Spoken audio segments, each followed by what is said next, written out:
We're back with our town hall with Senator Bernie Sanders. Let's take some more questions from our audience. All right, so we're going to go to Rodney. Rodney, are you well? Hi, Rodney. Hi. What's your question for Senator Sanders? Thank you. My question for Senator Sanders here is, how would you bring back jobs in industry like Bethlehem Steel that have been lost due to, in part, trade deals that don't favor the American working class? Hey, Rodney, that's a great question. You are looking at a former congressman and a senator who not only voted against NAFTA, walked the picket lines with union workers to see that,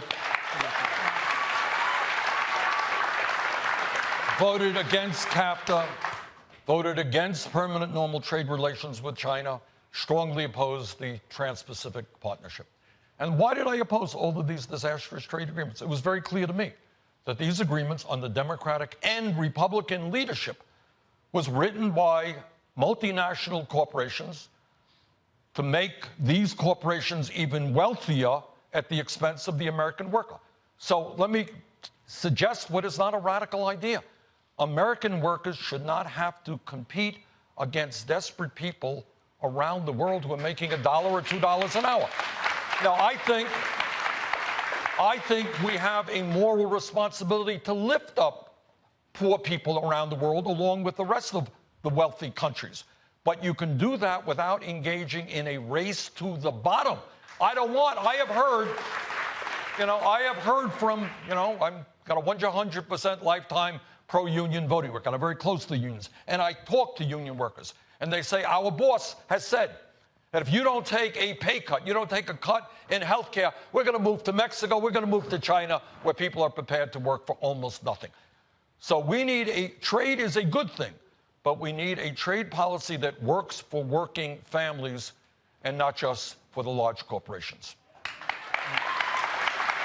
All right, so you just saw in Peter Ducey's package there, people saying that they think the economy is doing pretty well here. So in Pennsylvania, you've got unemployment is down over the past couple of years. Wages are up 6.6%.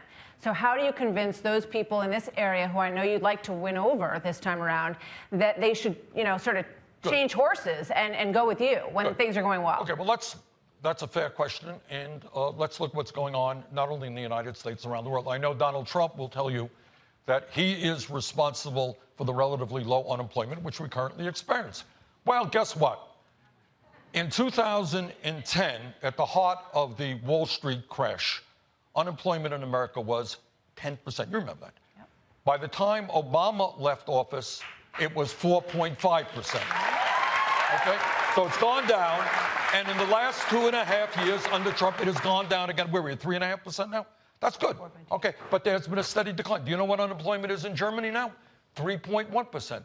In Japan, it's 2.8%. In the UK, it's a hair higher than us. In other words, the entire global economy, thank God, is bouncing back for the terrible, terrible Wall Street disaster that cost so many jobs and caused so much suffering in this country. Okay? And you said that has nothing to do with the Trump Certainly policy. not. What I'm suggesting to you is the facts are very clear, is that in Japan, in Germany, United Kingdom, all over the world, thank God, it's a good thing, the global economy is coming back and unemployment is relatively low. Now, I know Trump will give a slightly different spin on it.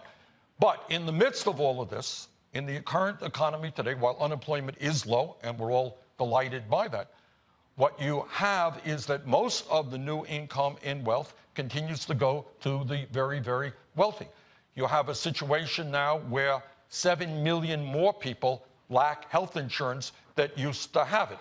And you still have a situation where in states all over this country, and it's hard for me to believe this, but it's true, you got people still working for $7.50, $8 an hour because Trump and Republicans refused to raise the minimum wage to a living wage. So, to answer your question, the economy today is good, thank God, but you got tens of millions of workers still struggling to put food on the table, and we've got to address their needs as part of the debate. Let me ask you just quickly, if you raise taxes on corporations, which I know you weren't happy with the tax cuts for corporations, aren't you afraid that that is going to chill employment, that those companies are going to say, you know what, we have 100 employees, we could do it with 50. We can do it with 60. We're not going to pay these higher taxes. We're not going to, isn't that a Martha, if concern? you want to defend, I think we look at the world a little bit differently, but if you want to defend a tax system in which Amazon, owned by the wealthiest person in this country, pays zero in federal taxes. I don't think anybody thinks that's fair. Okay,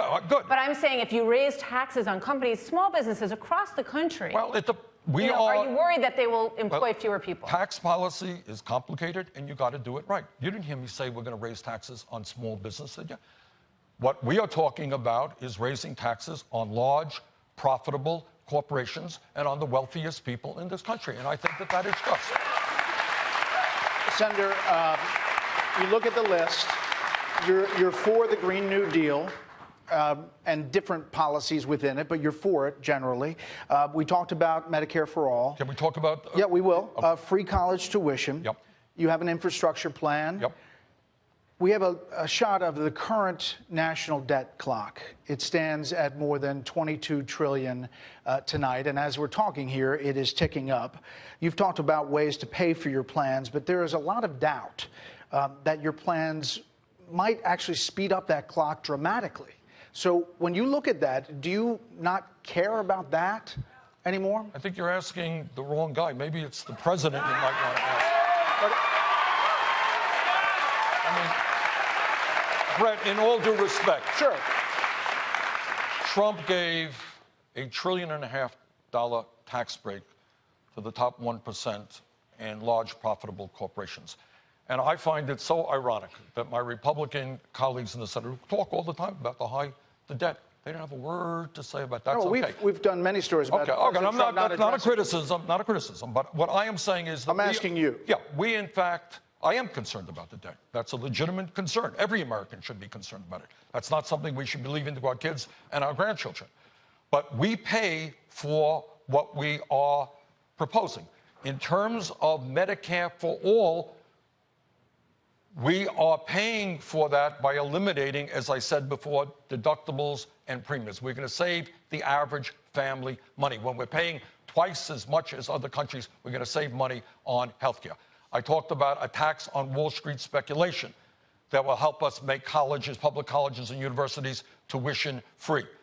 We have a tax plan to raise the $1 trillion we need over a 10-year period to rebuild our crumbling infrastructure. So I think you're talking to the wrong guy. We pay for what we are proposing, unlike the President of the United States. We have another audience question. Amy is a therapist from South Whitehall Township. Amy, what's your question? There she is. Hi, I work as a therapist specifically with people struggling with opioid addiction. Pennsylvania is currently 4th in the nation for opioid overdose deaths, which amounts to 15 people a day in Pennsylvania. As president, what specific policies would you implement in order to address this crisis? Thank you. And thank you for the work you're doing. And let me say, it's not just Pennsylvania. It's Vermont. It's New Hampshire. It is a terrible, terrible crisis.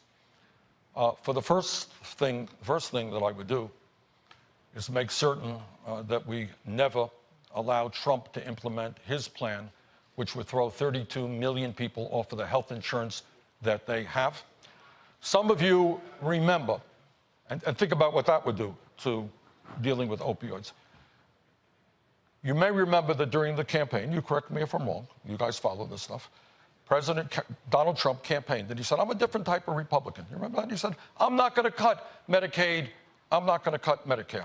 Well, the last budget that he brought forth called for $1.5 trillion cut in Medicaid over a 10-year period, $845 billion in Medicare. What would $1.5 trillion cut to Medicaid do for our ability to combat the opioid addiction? So what we need, in fact, is we need a series of ideas to deal with this very, very serious addiction. You know, we are facing a nation right now where our life expectancy is actually going down. And one of the reasons is drug addiction, it is alcoholism, it is suicide, which the doctors refer to as diseases of despair. When people are giving up on life, that's what happens. So what we need to do is to make sure that we have the treatment capabilities. which most states don't have. Actually, Vermont's doing fairly well in that. That means if you want to get off of that addiction, there is a place for you to go. It's difficult, it's tough stuff, but we have to deal with addiction in a serious way and invest in treatment for those who are addicted.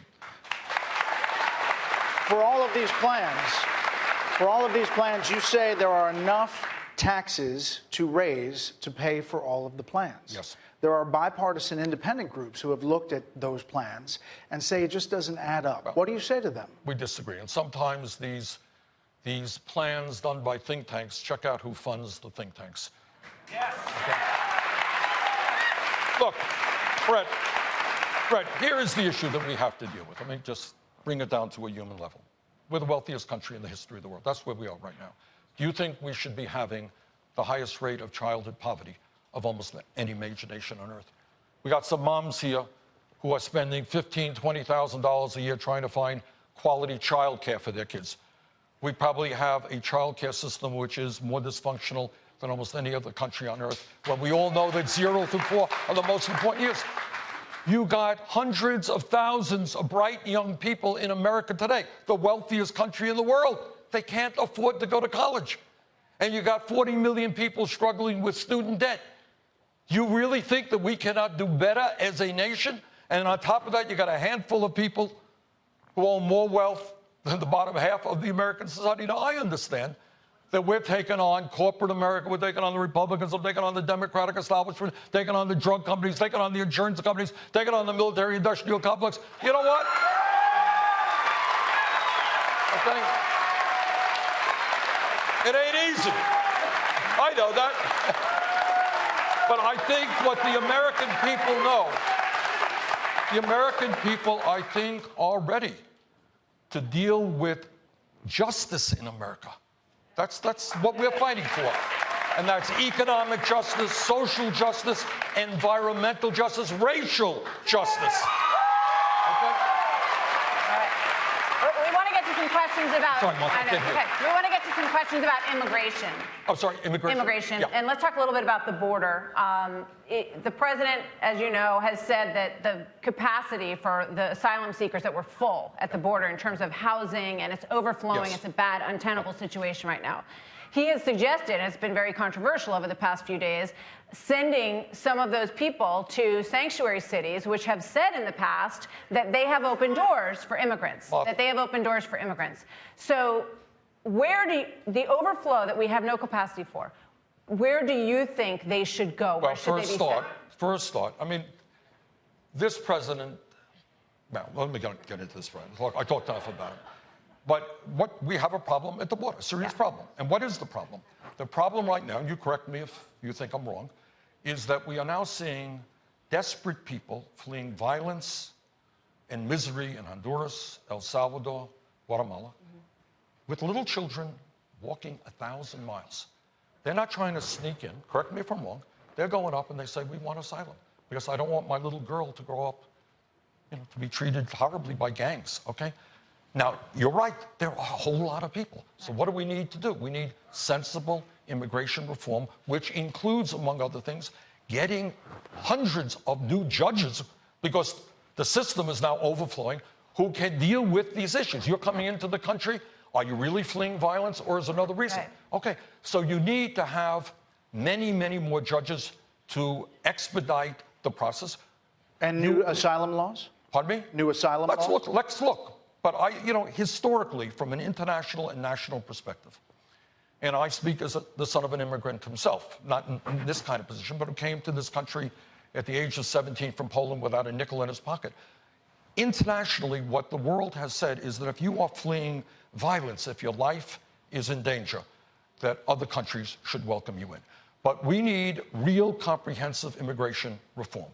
We don't need, and let me say this very clearly, we don't need to demonize immigrants. That we don't need to do. But let me ask you to answer my question, which is, right now, if you were the president of the United States, we have overflowing Yes. facilities. They need to go somewhere because they're in that asylum What process. about building? Where would you put them? What about building proper facilities for them right now? Where? That can be done Where? I'm right on asking the what border. location? Right on the border at the same So the people who live on the border should have more facilities in their states, but sanctuary cities which have said they're open to accepting people should not take more. Now, this is a political act it's not. on It's the a real president. question. Of course, That's a real question. No, it's not a real question. Yes, it is. It's a political decision. So what you want to do, let's talk about immigration, which is a real issue.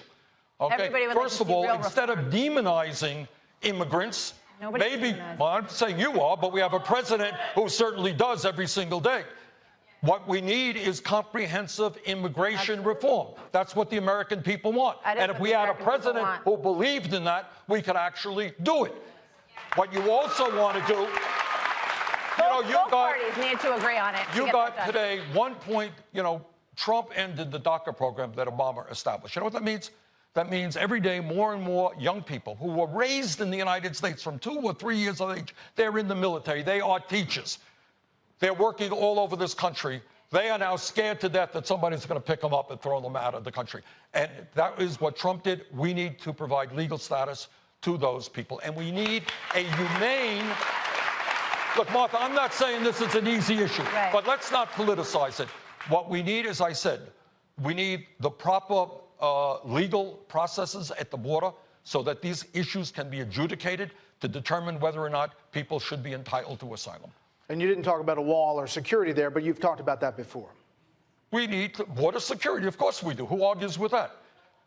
That goes without saying. Now, I happen to believe that there are more cost-effective ways to do that than simply building a border. All right, let's go back to the audience. Tony is a real estate agent from Copley, Pennsylvania, has our next question. Tony?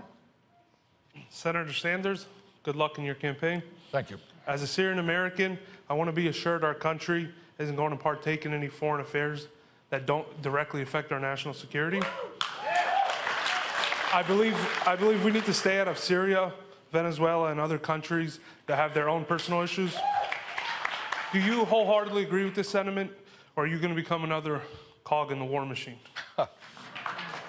Well, Tony, thank you. That's an excellent question. And, we don't, as a nation, we don't discuss foreign affairs quite as much as we should. Tony, you're looking at a guy who, once again, not only voted against the war in Iraq, I helped lead the opposition to the war in Iraq. And if you go back to YouTube, and what I said then is that wars have unintended consequences, whether it was the tragedy of Vietnam, where so many people in my generation are still suffering as a result of that, people sleeping out on the streets. And by the way, we have got to make sure that no veteran in this country sleeps out in the street. But let me just say this, and this is in a sense good news, and I know you guys know this, that in the last month, I led the effort along with Senator Mike Lee, who was a conservative from Utah. Mike and I led the effort in the Senate, and some really great people in a bipartisan way led it in the House.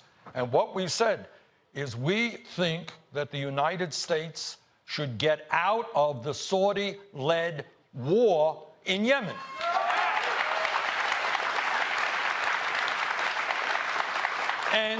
And for the first time since the War Powers Act was passed 45 years ago, we succeeded in the House and the Senate. And let me say this in a very serious way. I've been critical of the president all night, but let me just say this. The president has said that he does not want to see this country involved in endless wars, and I agree with that. And Mr. President, tonight you have the opportunity to do something extraordinary. Sign that resolution. Saudi Arabia should not be determining the military or foreign policy of this country. Let's get out of Saudi Arabia. Let's develop a bipartisan approach so that we do not continue to be engaged in wars like Afghanistan, which is, 18 years in that war. 19. So from a foreign policy perspective, which country is the biggest threat to the U.S.? I don't know that look, I don't like using the word threat because that says, oh, my God, we have to spend zillions more on the military. I'll give you an example. Clearly, we are concerned about China and we're concerned about Russia. But here's the irony here. You got people who say we need to spend even more than $700 billion a year, more than the next 10 nations combined on the military. You know why? Because that China is a real potential enemy. These are the same people who are investing billions of dollars building the Chinese economy. I find that somewhat ironic. All right? So I don't like to use the word enemy. Clearly, we need a strong defense.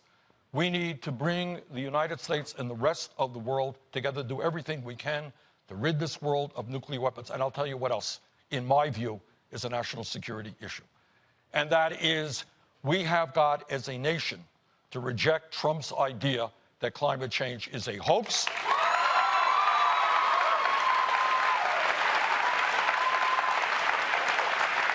And, you know, I'm sure you're familiar with the scientific reports that tell us that we have all of 12 years to significantly cut carbon emissions, or else there will be irreparable damage to the United States and countries all over the world. So we have a moral responsibility, in my view, to transform our energy system and leave this planet healthy and habitable for our children and our grandchildren. And by the way, when we do that, we create millions of good paying jobs. Let me ask you one, because you brought up the question of emissions, and just one quick question for you on emissions.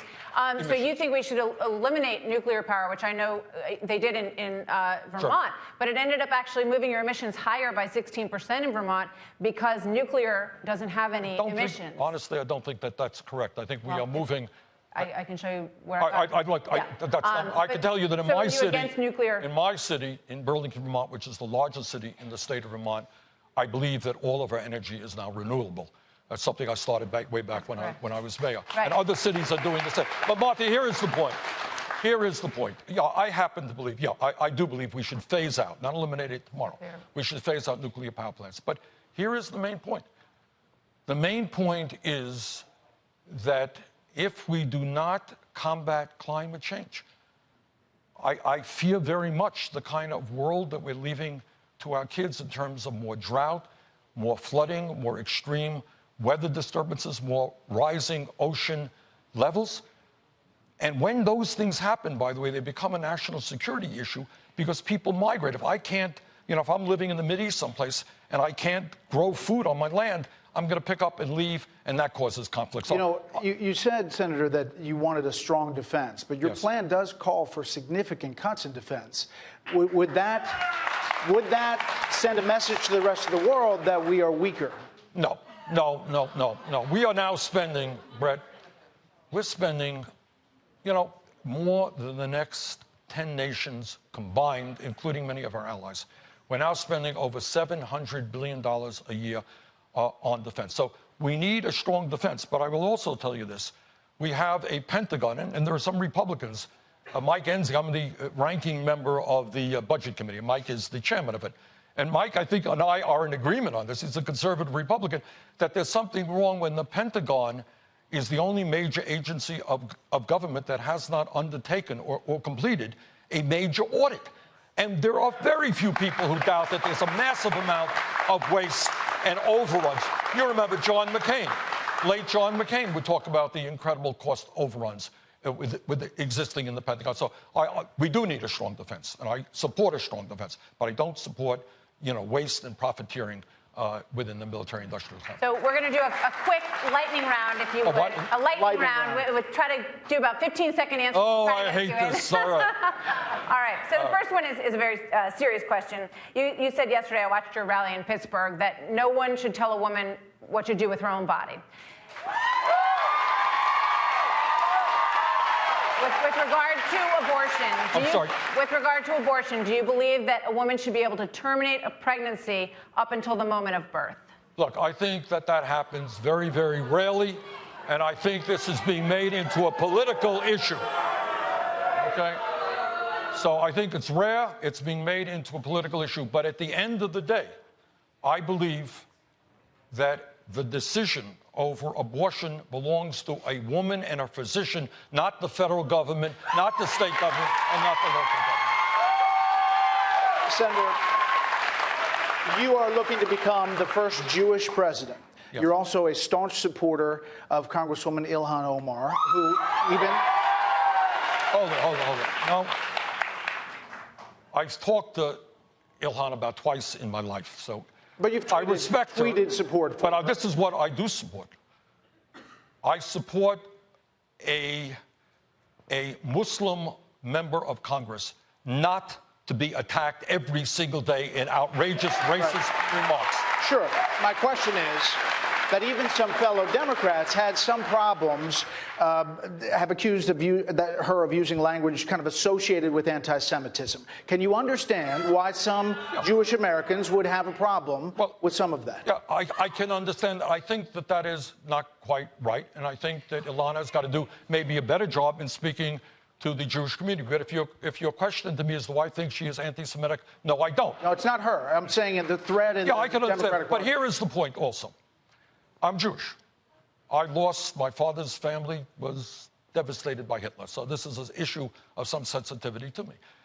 So I will do everything in my power, and I hope that every member of Congress will fight not only anti-Semitism, but racism and anti-Muslim activity so that we create a non-discriminatory society. But it is not anti-Semitic to be critical of a right-wing government in Israel. That is not anti-Semitic, okay?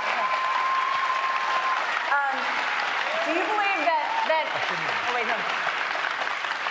do you believe that murderers and rapists or thieves or child molesters should have the right to vote from prison? Good question. All right, this is in my state. I recently researched this. It turns out that in our Constitution in the state of Vermont, for hundreds of years, everybody has the right to vote, okay? So I think you make this division. If somebody does something terrible, they're a rapist, they're a murderer, we send them away. Sometimes we send them away from life. But I also think that integral to who we are as Americans, no matter what kind of terrible things you did, you're paying the price. Maybe you're in jail for the rest of your life, but you have the right to vote. All right, and I'll tell you why. One of the things that upsets me very much is we have cowardly Republican governors who are working overtime to suppress the vote, to make it harder for people of color, for poor people, for young people to vote. So once you start and say, you committed a crime, you can't vote. Or you did this, you can't vote. You did that, you can't vote. I don't like that. Every American 18 of age of older who's a citizen in this country has the right to vote. No matter their charge. What if they say the same thing about you, that you just want felons to vote because it will be better for you? Oh, come on. I mean, they could say the same thing, right? And you have done a scientific study to determine that. No, I'm just saying that everybody wants to, encourage voters and discourage voters depending on where they sit. One of the great problems, one of the political problems that we're facing right now is the effort to deny people the right to vote. And look, I have run for office many times in Vermont. Sometimes I've lost, sometimes I've won. But I don't stay up nights trying to figure out how I can keep people from voting because they might vote against me. Two more quick things, very quickly. We've been told that the redacted Mueller report, the redacted version of the Mueller report is coming out Thursday. Right. You don't talk a lot about the special counsel investigation on the campaign trail. Right. Why? Well, because everybody else is talking about it. Look, it is what it is. It's coming out, I think, to the extent that as much of it as can be made public legally should be made public. I think the American people have a right to know what's in the report, period. Finally. All right, I want to one question about somebody who may run against you. Do you think that Joe Biden is a progressive? Look, Joe is somebody who I have known for many, many years. Joe is a friend of mine. And by the way, I hope very much that in the Democratic primary, we got a lot of good people, many of them personal friends of mine, that we have a debate about the issues and not about personality. So, Joe is a friend of mine. That's all I'll tell you. Do you think he's a progressive, though? He says he's a progressive. You see, you're trying to do that. No, I'm not going to fall for that. Joe is a friend. He will give his point of view. Okay. I give mine. Let the people decide who they of the 20 potential Democratic candidates, do you have one that you think will be the toughest challenger to you? I have no idea. Today there was a poll that had us in the lead. Tomorrow we'll be in 18th place. Who knows what goes on? We'll just do the best that we can. All I can tell you, what I am proud of, is in our campaign, media paid attention to the money we raised good. More important to me, we have over 1 million people who have signed up to volunteer in the campaign. All right, Senator. Okay. We're going to give you the floor here for a closing statement. Oh, thank you very much. Yeah. We want to give you a chance to give a closing statement.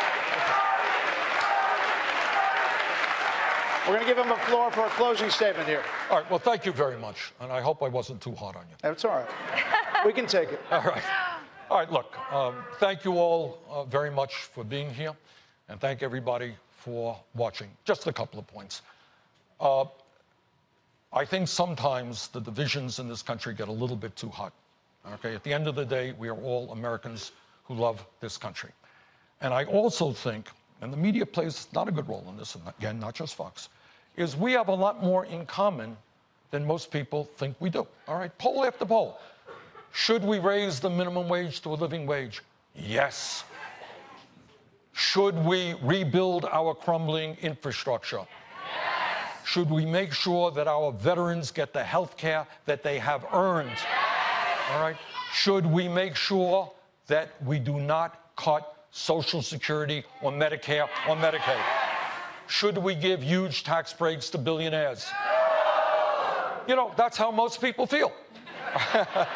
So I hope, look, I'm looking forward to a good campaign. And the last point that I want to make, and I thank Fox, for the opportunity of being here, and that is, I want to see our country have the highest voter turnout in the industrialized world, not one of the lowest. So no matter what your views are, get involved in the political process, stand up and fight to make this a better country. Thank you all very much. Thank you, Senator Sanders.